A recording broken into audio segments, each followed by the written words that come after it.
हरे कृष्णा, राधे राधे। बरूथनी एकादशी व्रत कथा आज हम लोग सुनेंगे।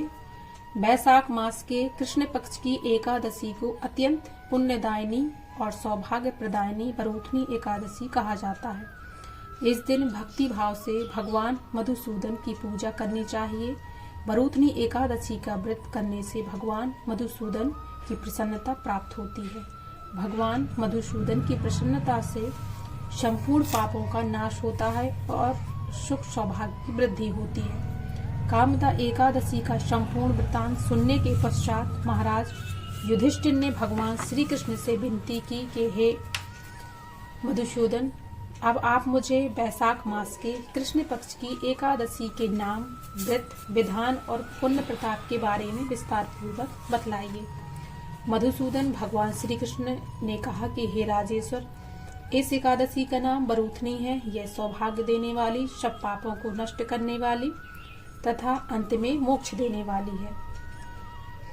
इस व्रत को यदि कोई अभागिन स्त्री करे तो उसको सौभाग्य मिलता है। इस बरूथनी एकादशी के प्रभाव से राजा मानधाता स्वर्ग को गए थे। बरूथनी एकादशी का फल 10,000 वर्ष तक तप करने के बराबर होता है।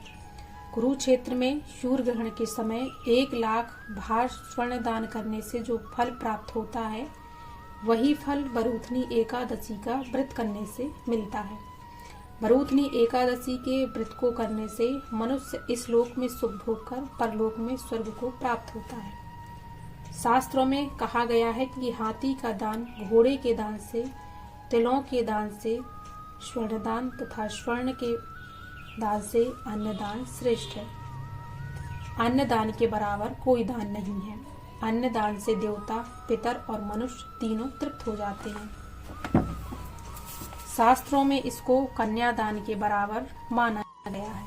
बरूथनी एकादशी के व्रत से अन्नदान तथा कन्यादान दोनों के योग के बराबर फल मिलता है। जो मनुष्य लोभ के वश होकर कन्या का धन लेते हैं, वे प्रलय काल तक नरक में वास करते हैं या उनको अगले जन्म में बिलाव का जन्म भोगना पड़ता है। जो मनुष्य प्रेम एवं धन सहित कन्या का दान करते हैं, उनके पुण्य को चित्रगुप्त भी लिखने में असमर्थ हैं। जो मनुष्य इस बरूथनी एकादशी का व्रत करते हैं, उनको कन्यादान का फल मिलता है। बरूथनी एकादशी का व्रत करने वालों को दशमी के दिन निम्नलिखित 10 वस्तुओं का त्याग कर देना चाहिए। कांसे के बर्तन में भोजन करना, मांस, मसूर की दाल, चना, कोदो, साग, शहद, दूसरे का अन्न, दूसरी बार भोजन करना एवं स्त्री प्रसंग। व्रत करने वाले दिन जुआ नहीं खेलना चाहिए तथा शयन भी नहीं करना चाहिए। उस दिन पान खाना, दातून करना, दूसरे की निंदा करना तथा चुगली करना एवं पापी मनुष्य के साथ बातचीत करना सब त्याग देना चाहिए। उस दिन क्रोध तथा मिथ्या भाषण भी नहीं करना चाहिए। हे राजन, जो मनुष्य विधिवत इस एकादशी का व्रत करते हैं, उनको स्वर्गलोक की प्राप्ति होती है। अतः प्रत्येक मनुष्य को यह व्रत अवश्य करना चाहिए तथा पापों से डरना चाहिए। इस व्रत के महत्व को पढ़ने तथा सुनने मात्र से 1,000 गोदान का फल मिलता है।